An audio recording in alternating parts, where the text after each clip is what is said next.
it came with the day.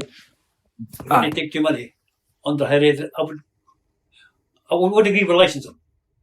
Can get them registered as a license, do it. Because that way there'll be some kind of control. Because I think there are too many folk will take it too much and decimating the whole population. And that clay shell, how would you tell it again? There's a white side on it. It's like white. I mean, you've seen a mussel, and the mussel's all blue, and sometimes it's got white bits on it, as if the blue's been scraped off. You know, the white shell's underneath. Well, that's the way that shell is black. Ordinary mussel, echinos, they call them echinos, and the rest of the shell's black, but there's a white patch on the side. If I could show you, I'll draw a thing with a pen. I'll show you. Go here.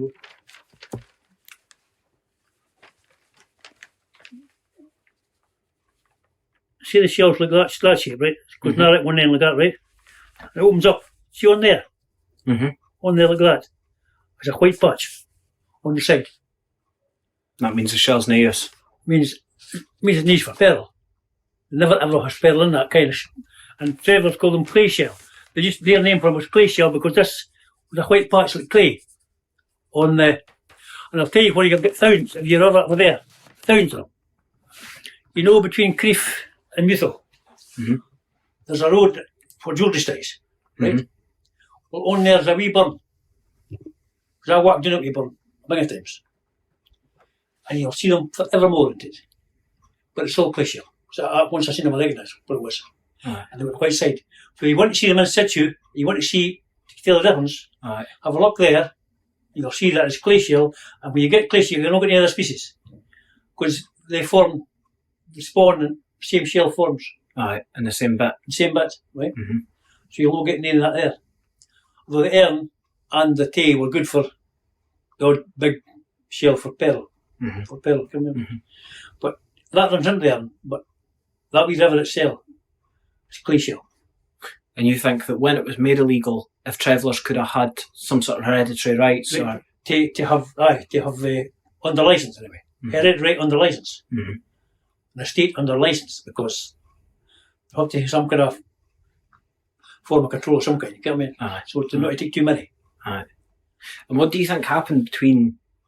So obviously travellers had done pearl fishing for thousands of years. 100 years. But what happened in that kind of years, you think, that made, because they say the population declined, right, in the mussels. Do you think that was because other folk weren't taking too many out? Right. Because they were taking everything. They were taking a young shell that could have formed a basic stock. They're killing everything. And they weren't spawning. The shells weren't spawning. While the old travellers that came with their day in took the old shell with a mark up the side, usually a crook, what they called a crook, with a shell and a mark, and it had a wee crook, a wee bend on the shell. The shell was kind of straight, but had a wee, and they called it a crook. And usually that's a sign that they were a pearl. So they came what they were looking for, but they came what they're looking for. No, and they took only that. When they seen a young shell, they wouldn't take it. They would take it out, they wouldn't open it, put it back in. Once they look at it. And so travellers would pearl fish in different parts of the country. Was there any bits that was particularly good for the pearl fishing? The Tay, the River Dochart. My grandfather was the River Dochart, he loved the River Dochart. My mother's father, he loved the River Dochart. It was good for pearl. The Tay was good. A lot of the river was good. And the Dee. And the Spey. Spey especially. But, as I said, it was overfished. Too much. When they got the pearls, what would they do with them? Sell them. Cairn Cross was a jeweller in Perth. And nearly every traveller that I that pearl fished, sold them to Cairn Cross in Perth.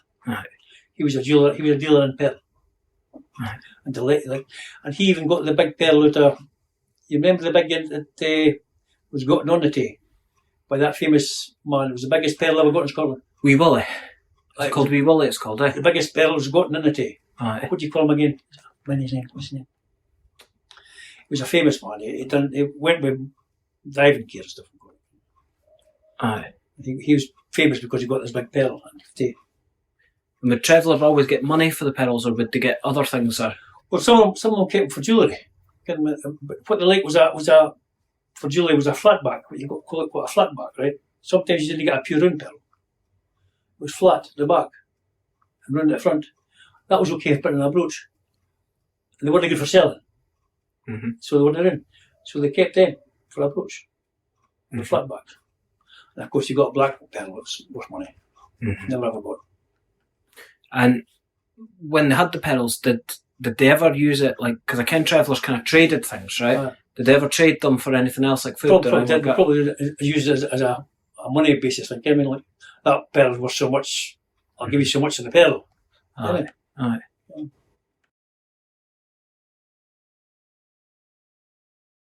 And out on the burn, obviously, pearl fishing was a big thing for Travellers. Mm. Do you remember how you learned how to pearl fish? Well, we started going into the water from where we lodges can. I think at Longer 8 was one of the most first times. Because we watched the older gents and they were pearl fishing, but we just followed suit. Loger 8 was the first time you pearl fished, and that bit. Eh? Loger 8 was the first bit that you done then, was it? Mm. Underneath the bridge, or at that one where the camp used to be? I done that for the camp was. And when you were pearl fishing, what would you use? Just a stick. Knots cut on. You put a wee bit up in it and then tied it through, so it could open and close.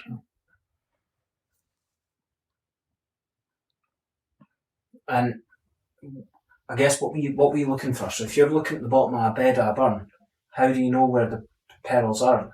Are they in, like, clam things, or what? Mussels, or? They're in the mussels, Well, the mussels you can't miss, but see, they sit like that, open, but the water filters through them, Mm-hmm. And they close when you go near them, like. The mussel itself kens when you're... Aye. It must be the vibration, or whatever. Some of them used to sink, you could see them sinking away into the sand,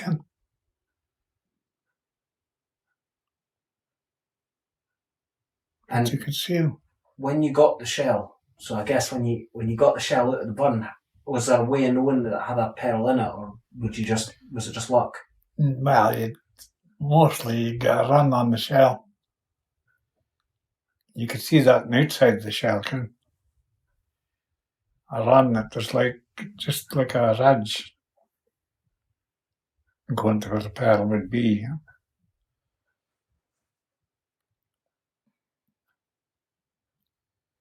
A run. And you'd ken, so if the run was there, would it guarantee that there was a pearl in it? Well, you wouldn't guarantee it, no. But it could be a brown one, or a milky collagen, or a white, you can't tell. So you'd look up and down the burn. Was there particular bits of the burn where you would look, or would you just search the whole burn, and was it just luck wherever they were? Sometimes they'd be in streams and they'd be in pools. You sometimes got the best shells in the streams, crooks. Then you got a crook. What was a crook? It was twisted, They were tossed around. They generally had pearls in them. They were quite good now. But there's others with shell in them, but there's nothing in them, Like right, and the way into, say, Carrimere, the Dean the cut, down on the right, There's shell in there, but they're green. There's nothing in them. What was the best burns for it? Well, the spine, the day. And the docker used to be quite good too.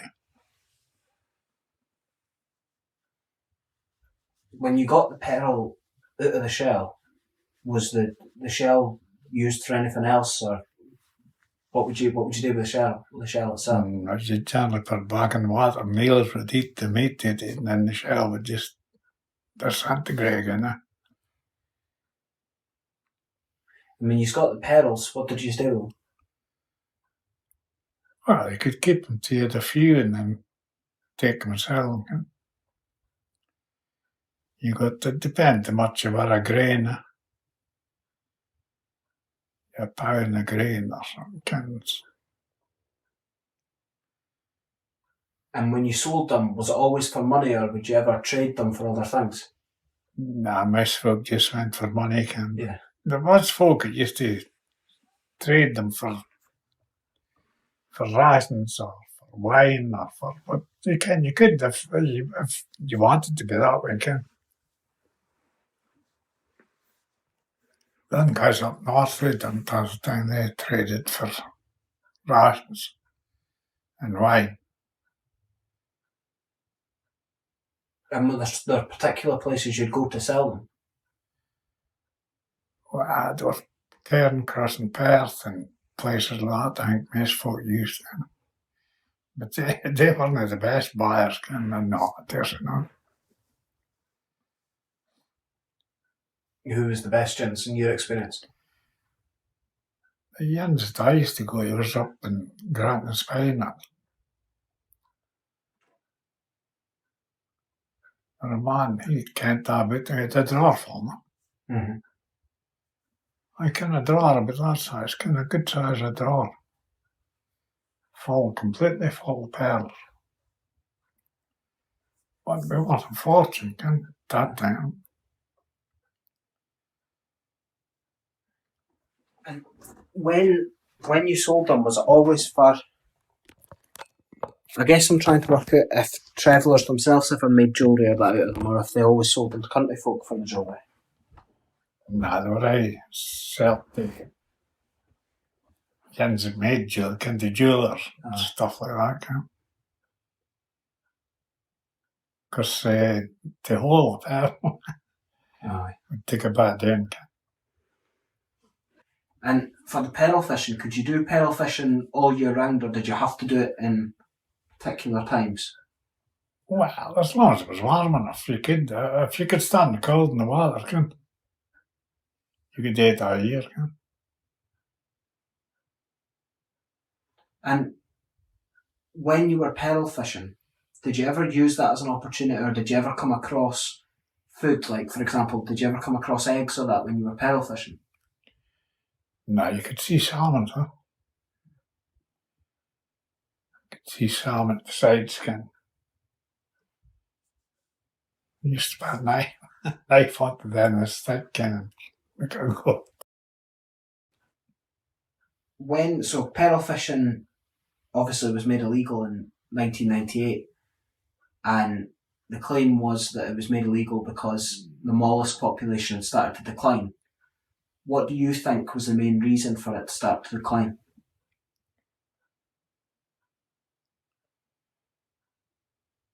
It's hard to say. I would say it was the floods.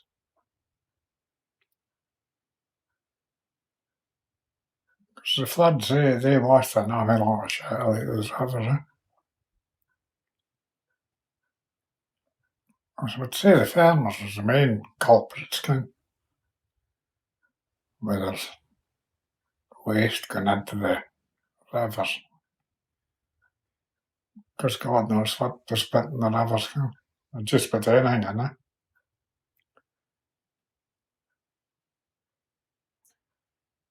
When it was made illegal in 98, do you remember if travellers had any opportunity to contest it, to say that it shouldn't be made illegal? No, really, no. No. With the shell declining, did you ever notice, because obviously you were doing pearl fishing as well, did you ever notice the shell getting lower? Like in your lifetime, did you ever notice bits where there used to be shell where there wasn't a shell anymore? But Shell used to be that way anyway. Some years we'd been different bits. Because the move. And the move was streamed with the current and so on and so on. And I suppose they moved to a fresh bit.